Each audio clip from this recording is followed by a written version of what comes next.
नमस्ते और आप सभी का स्वागत है आज के इस कार्यक्रम में। और आज हम पुनः बात करने जा रहे हैं उदयपुर की घटना की। और यह उदयपुर की घटना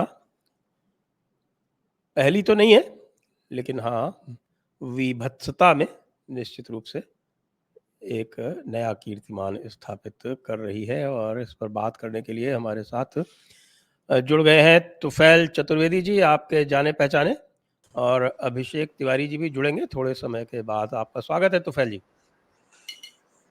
जय हिंद राष्ट्र।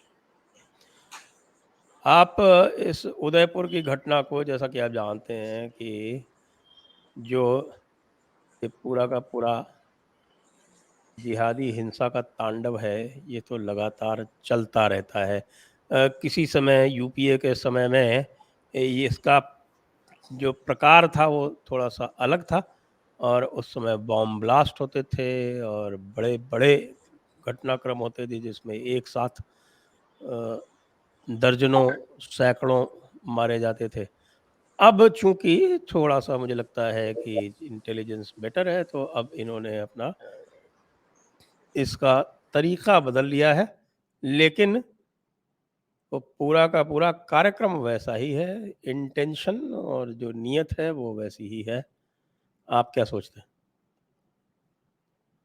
देखिए, पिछले 1450 वर्ष से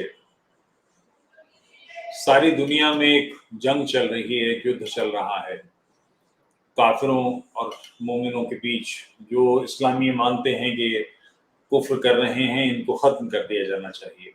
और इसकी टर्मिनोलॉजी, इसकी एक बेसिक चीज जो मोटे तौर पे वो हमेशा से इस्तेमाल करते आए हैं, वो ये है कि जो मोमिनों के अइम्मा हैं, इमाम हैं, मोमिनों को उनके काफिरों के इमामों को मारना चाहिए। तो लीडर्स उनके लिए कौन कौन से इंपॉर्टेंट हैं जिनसे धमक बैठे, धाक बने और एक आतंक का प्रभाव बने। एक व्यक्ति को 100 करोड़ हिंदू हैं देश में, एक व्यक्ति को मार के क्या होने वाला है। मगर इंटेंशन ये है कि इसके बाद, और गड़बड़ ये है कि इनके फंदे में हम फंस जाते हैं। ये हो रहा है, उसकी धड़ाधड़ व्हाट्सएप ऐसे भेज रहे हैं जैसे इससे कुछ कोई बड़ा अंतर आने वाला है। इस व्हाट्सएप को इतना फॉरवर्ड करो कि ये प्रधानमंत्री तक पहुंच जाए और प्रधानमंत्री वहां से एटम बम गिरा देंगे। अपनी जिम्मेदारी कुछ नहीं है, लोग दूसरों को पर करते हैं। ये लगातार समझने की चीज है और इसके लिए तैयारी करने की आवश्यकता है। ये एक ऐसा काम है, मतलब आप कल्पना करें कि उसने ये पाप ही नहीं किया, ये कार्य ही नहीं किया। इसके बाद 2 वीडियो रिलीज किए जो उसने पहले रिकॉर्ड किए थे, कुछ समय पहले उसने रिकॉर्ड रिलीज किए थे। और आप मतलब मैं भाग्यशाली हूं कि शत्रु मुझे देख रहा है। उसने सेक्टर 11 जो जिक्र किया वो मेरा है कि इन लोगों को चटकाना है, इन लोगों को धार पे लेना है। तो वो तैयारी कर रहे हैं, ठीक है। मगर इसमें कुछ हमारी भी जिम्मेदारी है। अगर आक्रमण हो रहा है, वीरगति में तो कोई समस्या नहीं है, स्वाभाविक है, धर्म का पथ है। मगर हम पलटकर तो कुछ करें।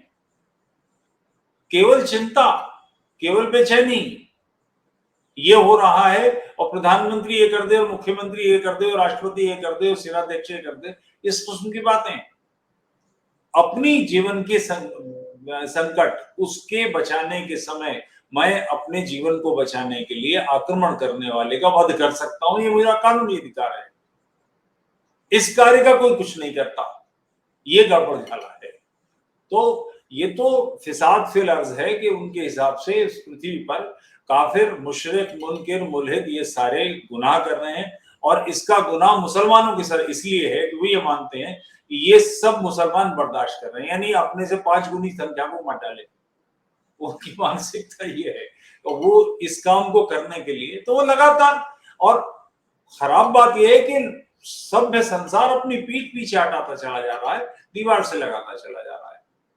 सारा मध्य एशिया, एक स्पेन और भारत 2 ही देश तो हैं जिन्होंने चटकाया, जिन्होंने जवाब दिया, जिन्होंने ठीक किया। बाकी तो सारे भारत में सारी जगह इनकी दुर्गत होती रही, सारी जगह परेशानी होती रही। तो हम लोगों को जूझना तो पड़ेगा, इसका कोई विकल्प नहीं है। सिद्धता चाहिए, तैयारी चाहिए, शस्त्रबद्ध होना चाहिए। मेरे सर के पीछे 3 चित्र लगे हुए हैं, भगवती दुर्गा सशस्त्र हैं, गुरु गोविंद सिंह जी खड्गधारी, हाथ में तीर है, और ऋषि दयानंद, तो वैचारिक सिद्धता तो उनसे बड़ी किसी की भी नहीं हुई, तो ऋषि हैं। पिछले 100 वर्षों में ऐसा अद्भुत व्यक्तित्व कहां हुआ? तो हम आतताई विचारधारा से चुनौती स्वीकार भी नहीं करेंगे, केवल वो बोलेंगे, जूझे बगैर कैसे होने वाला है? तो ये तो लड़ने का काम नहीं, आग्रह पूर्वक संघर्ष का कार्य करना ही पड़ेगा, इसका विकल्प नहीं। जी, और जैसा आपने कहा कि संघर्ष जो है वो हर स्तर पर होता है। मैं अभिषेक जी को आमंत्रित करता हूँ, उनका स्वागत भी करता हूँ, क्योंकि जय श्री राम। आपने सड़क का एक संगठन तैयार किया है, और आप कृपया अपने अनुभव बताएं कि किस तरह से आपने इस समस्या से जूझने का प्रयास किया है। सबसे पहली बात तो सर, कल जब 8 बजे मेरे पास ये खबर आई, तो हम लोगों ने हमारी मीटिंग जो है रात के 11 बजे से शुरू हुई लगातार, और अभी भी भाग के मैं लेट इसीलिए आया क्योंकि एक मीटिंग और खत्म कर रहा था। माइक्रो लेवल पे लगातार हर एक गली में, हर एक मोहल्ले में अब हम काम करने वाले हैं। किस प्रकार से, पहले ये बता दूं, कल 2 जगह पटना में हम प्रोटेस्ट अरेंज कर रहे हैं। एक वो दानापुर, जो फेमस जगह, आपके सभी दर्शक अब जान गए होंगे क्योंकि वहां पे अभी अग्निवीर का भी बहुत भयंकर प्रोटेस्ट के नाम पे आगजनी वगैरह हुई थी। दूसरा कल 4 बजे शाम को है पटना कारगिल चौक में, वहां भी रेडिकल इस्लामिक चीजों को लिख करके उनका पोस्टर और बहुत कुछ जलाने और इन सब का कार्यक्रम है। कहने का, और ये सब अरेंज क्यों कर रहे हैं? लोग ये पूछेंगे कि अभिषेक जी, आप सड़क पे प्रोटेस्ट करके, ये पुतला दहन करके, अहमदिया हो, बरेलवी हो, शिया हो, सुन्नी हो, इनको अलग अलग इनके मत है, अलग अलग, पता नहीं कब बुरा लग जाए, तो आप ये पोस्टर और ये पुतले क्यों जला रहे हैं दानापुर में और कल पटना कारगिल चौक पे? ये दोनों जगह हम लोग साइमल्टेनियसली जलाएंगे। इसके अलावा फिर उसके बाद कंकड़बाग, अलग अलग जगहों पे हम लोग रोज जलाएंगे। उसका 2 कारण है सर। ये पूरा प्रयास तो पहले ये था कि आज के बाद कोई नुपुर शर्मा के समर्थन में कोई फेसबुक पोस्ट ना करे, कोई व्हाट्सएप पे ना लिखे, इतना डराओ हिंदुओं को। तो जब हम हर एक बड़े शहर में 10 जगह ये प्रोटेस्ट मार्च करेंगे और जलाएंगे, और वहां पे आई सपोर्ट नुपुर शर्मा से लेकर के तमाम चीजें करेंगे, तो उनको भी ये पता चलेगा कि हिंदू समाज जो है वो सड़क पे है, और वो एक इस तरह की जघन्य आतंकवादी हमले की वजह से वो डरेगा नहीं। ऐसा नहीं है कि वो नवीन जिंदल को अकेले छोड़ देगा या नुपुर शर्मा को अकेले छोड़ देगा। और दूसरा इसका पहलू यह है कि कन्हैया लाल जी के साथ जो कुछ भी हुआ, हम माइक्रो लेवल पे अगर करना शुरू करेंगे, आरा में, पटना में, दानापुर में, बेटा में, माइक्रो लेवल पे जब हम बात पहुंचाना शुरू करेंगे, आखिरी हिंदू, अंतिम हिंदू तक ये बात पहुंचाएंगे कि उसकी हत्या क्यों हुई, तब जाके सोशल मीडिया की एक रीच है, पर गांव में और इन सब में एग्जैक्ट उतनी रीच नहीं है। तो अब वो माइक्रो लेवल पे काम करने का समय आ गया है, और वो अंतिम, आज हमारी मीटिंग अभी 6:45 में खत्म हुई उसी चीज को लेकर के। तो कल शाम को 4 बजे पटना के कारगिल चौक में डंके की चोट पे, हदीस में लिखी हुई बातों पे जो कुछ भी काम कहेंगे, और नुपुर शर्मा, नवीन जिंदल को हम कल्प्रिट नहीं मानते हैं। अगर वो कल्प्रिट है तो इस देश में सबसे पहले हदीसें बैन हो जानी चाहिए। सरकारी अनुदान पे हदीस पढ़ाने का ड्रामा सरकार बंद करे। मुसलमानों का माइनॉरिटी स्टेटस छीना जाए, ये दूसरा डिमांड है। और तीसरा डिमांड ये है कि 1947 में देश आजाद हुआ था, तो फिर वक्फ बोर्ड और वक्फ प्रॉपर्टी इस देश में क्या कर रही है सरकार, उसको अपने अंदर ले। ये तमाम चीजें हमारी डिमांड है, और इसको लेकर के हम पूरे बिहार में और झारखंड में 2 स्टेज पे प्रोटेस्ट कर रहे हैं। आजाद विनोद से मेरी बात हुई है, वो दिल्ली में इस कार्यक्रम को करेंगे। बाकी और हिंदू संगठन, हिंदू पुत्र, हिंदू संगठन, इसके अलावा राष्ट्रवादी संगठन, इसके अलावा बजरंग दल के भी कुछ लड़कों से हमारी बातचीत चल रही है, और ये अब देश में, हम पूरे देश में करने वाले हैं। आपने बजरंग दल का नाम लिया, क्या बजरंग दल एक्टिव है अभी भी? जी जी जी जी सर, बजरंग दल बिहार में तो ठीक ठाक एक्टिव है, कम से कम बिहार में मुझे लगता है कि आने वाले 2 दिन के अंदर उनकी कमेटी का भी निर्णय था। मैं उनकी बैठक में भी गया था और पूरे बिहार में अगले 2 दिनों तक हर एक गली मोहल्ले में एक टारगेट दिया गया लड़के को। जैसे मान लीजिए आप किसी और एक मोहल्ले में हैं, तो उस मोहल्ले के तमाम लोगों को इकट्ठा करना है, वहां प्रोटेस्ट मार्च करना है, नुपुर शर्मा, और ये पूरा प्रकरण बताना है और उस प्रकरण को बताने के बाद एजुकेट करना है कि क्यों हत्या हुई। और तीसरा इंपॉर्टेंट चीज जो आज मैंने पोस्ट में भी लिखा था सर, वो मैंने कर दिया सर, अपने लिस्ट से, अपने व्हाट्सएप ग्रुप से, और जितने लोग मुझे इवन अगर कोई मुस्लिम फॉलो भी करते थे, वो मेरा निर्णय है, मेरा व्यक्तिगत निर्णय है कि उनके साथ मैं मित्रता रखूं या ना रखूं सोशल मीडिया के प्लेटफॉर्म से, चाहे वो अच्छा हो बुरा हो मुझे फर्क नहीं पड़ता, चाहे वो शाहरुख खान ही क्यों ना हो, उन सबको मैंने लिस्ट से हटा दिया। पता नहीं कब कौन सी बात पे कौन आदमी ऑफेंड हो जाए और गला काटने को आ जाए, कौन रिस्क ले भैया, एकदम बाइकआउट। जी। पड़ोसी नहीं तो तुफैल जी, किया था। तुफैल जी कहना चाह रहे हैं कुछ? अभिषेक, मैं आपकी बात से यहाँ थोड़ी सहमति व्यक्त करूंगा। कौन रिस्क ले, ये तो करना ही है, रिस्क तो लेना ही है। मेरा वो कहने का मतलब नहीं था सर। बात पूरी कहने दें आप मुझे, मैंने आपको ऑफेंड पकड़ लिया कि आप बढ़िया काम कर रहे हैं, मगर ताल ठोक के इनके सामने आए बगैर कोई विकल्प ही नहीं है। मैंने आपसे कहा सेक्टर 11, वो पट्टा कह रहा है सेक्टर 11 वाला मैं हूं, ठीक है, मैं कीर्तन नहीं करने बैठा हूं। हम भी तो देखे थे तेरी माँ ने कितना दूध पिलाया तुझे, तेरे पास ही चाकू है क्या, हम निहत्ते बैठे हैं, हम भुगतेंगे। तो ये लगातार जब तक नहीं होगा बराबरी से, बल्कि सवाया, दुगना, तिगुना, चौगुना, 5 गुना, 7 गुना जवाब नहीं दिया जाएगा, पहल अपने हाथ में नहीं ली जाएगी, बात नहीं बनने वाली। बहिष्कार बिल्कुल कीजिए, दबाव जरूर दीजिए, मगर ध्यान ये रहे कि हम मतलब कोई ऐसी, हम सिर्फ बराबरी पर मैच बराबर करने के लिए नहीं खेल रहे, हम जीतने के लिए खेलें, इसका ध्यान रखें, बस ये मैंने कहना था। नहीं, इसमें मैं ये वाला चीज जोरदार काम कर रहे हैं।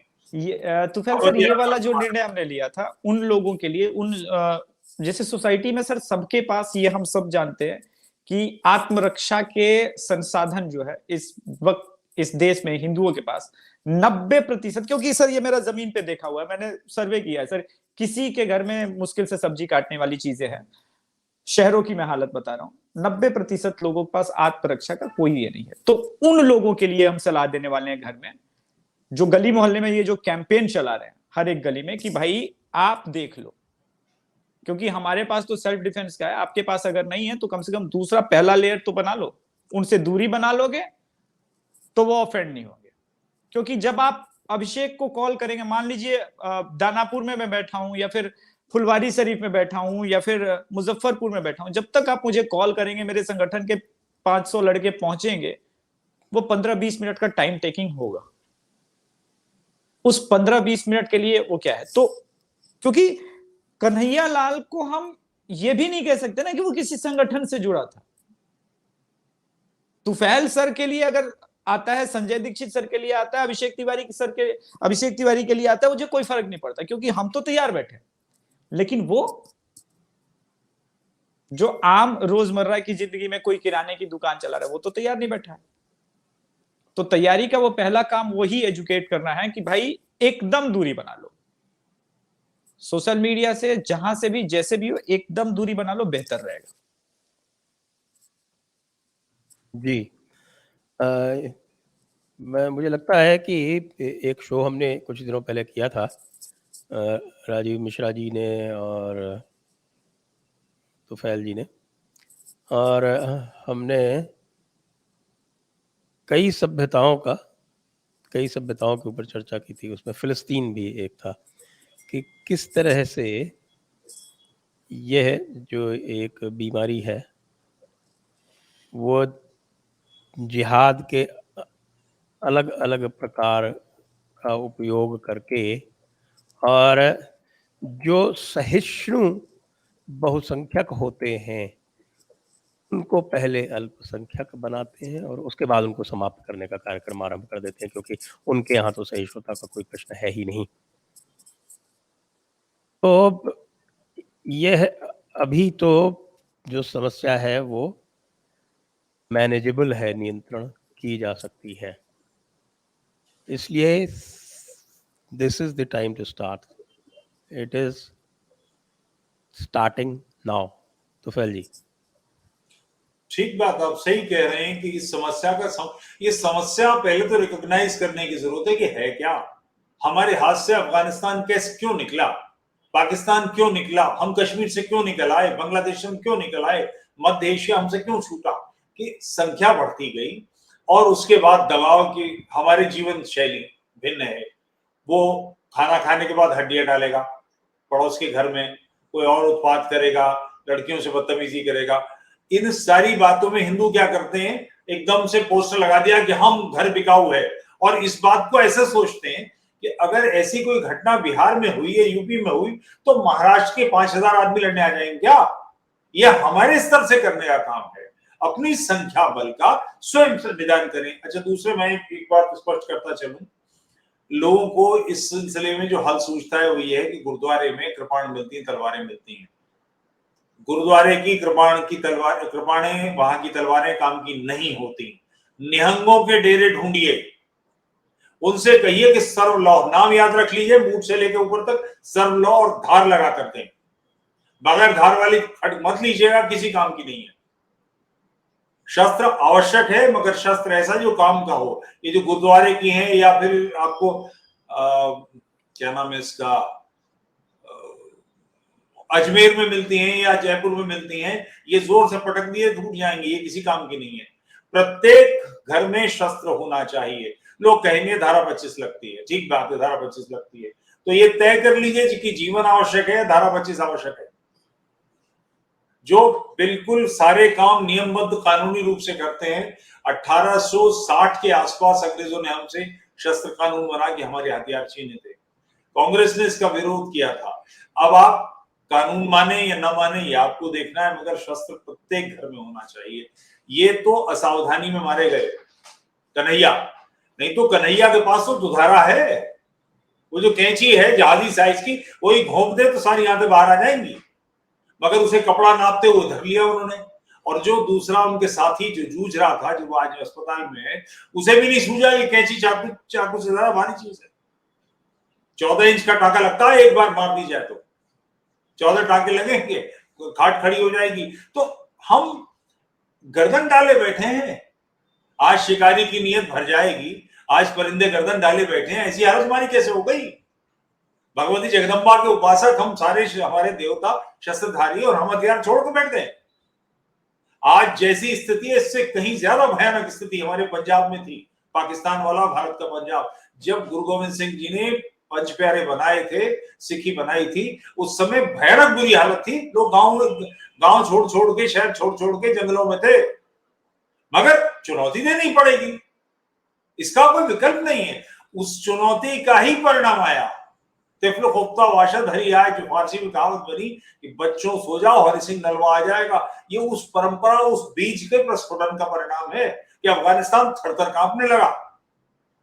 ये हम कर सकते हैं, मगर हम करने की मनस्थिति तो बनाए। आखिर अगर मैं ऐसा कर दूंगा तो मेरा क्या होगा? 302 का मुकदमा चलेगा, जेल भेज दिया जाऊंगा, साल, 1.5 साल बाद, 2 साल बाद मेरी जमानत होगी, ठीक। उसके बाद हर 6 महीने तारीख पढ़ती रहो।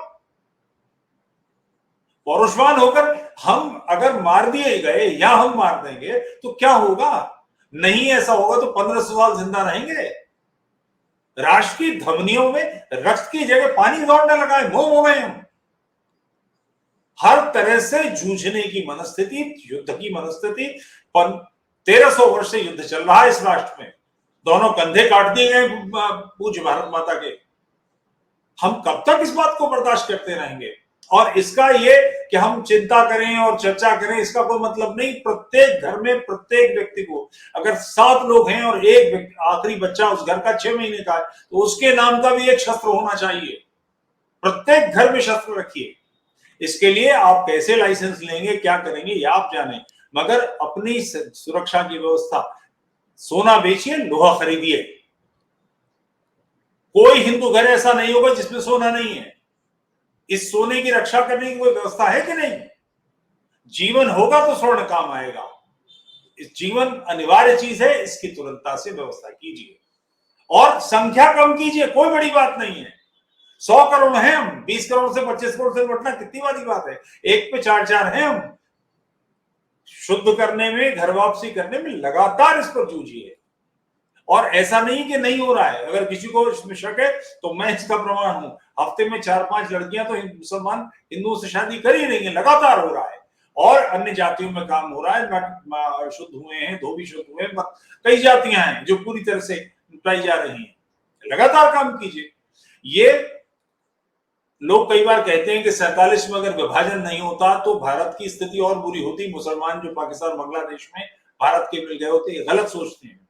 उससे पहले हमने इसकी व्यवस्था कर ली थी। आर्य समाज बड़े पैमाने पर शुद्धियां कर रहा था। मलकाना राजपूतों की 40,000 तो आगरा के क्षेत्र में शुद्धियां हुई हैं। लगातार काम हो रहा था। गांधी बीच में कूद पड़ा, इसने ऐतराज किया और स्वामी श्रद्धानंद की हत्या हुई। उसके बाद विभाजन के बाद सारी राज की सत्ता वो कांग्रेस के हाथ में थी, ये दबा दिए गए। अन्यथा हम इस्लाम की सारी आक्रामकताओं, क्रूरताओं से निपट लिए होते। हिंदू बड़े तेजस्वी ढंग से कार्य कर रहे थे। आर्य समाज का सारा कार्य पंजाब का ही तो है। ये जो ताल ठोक के बहसें हुई हैं लंबी चौड़ी, वो सारी की सारी पाकिस्तान वाले पंजाब में तो हुई हैं। लाहौर में, सियालकोट में, इन सारे क्षेत्रों में। हम तब चुनौती दे सकते थे, आज चुनौती नहीं दे सकते। आज हम चिंता नहीं करेंगे, ये इस बात को सोचेंगे कि फेसबुक पर कोई चीज मत करो, उससे डर जाएंगे। हम पैसे की तहसील की ताल ठोक के बढ़ेंगे, काहे को डर जाएंगे। ये 5 हाथ है, इनके 6 हाथ है और हमारे 1-1.5 है। हम इनसे कमजोर पड़ते हैं? ऐसा कुछ नहीं है।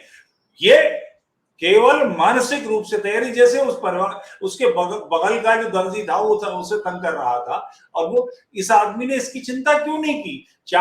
कैंची का एक बोल्ट खोल लीजिए तो 2 छुरे इतने बड़े तैयार होते हैं। एक कमर में बांध के रख।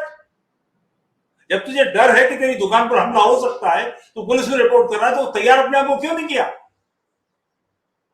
अपने जीवन की रक्षा तो मेरा काम है ना। घटना घटने के बाद वो 2 पकड़े गए, मार दिए जाएंगे, फांसी लटकेंगे, जो कुछ भी हो जाए, कुत्ते की मौत मरे, मारे जाएंगे। मगर वो व्यक्ति तो मर गया कन्हैया, तो अपने जीवन की रक्षा क्यों नहीं करेंगे और पीछे हट के क्यों करेंगे। ये समय नूपुर के साथ खड़े होने का नहीं, चौ बैठने का है।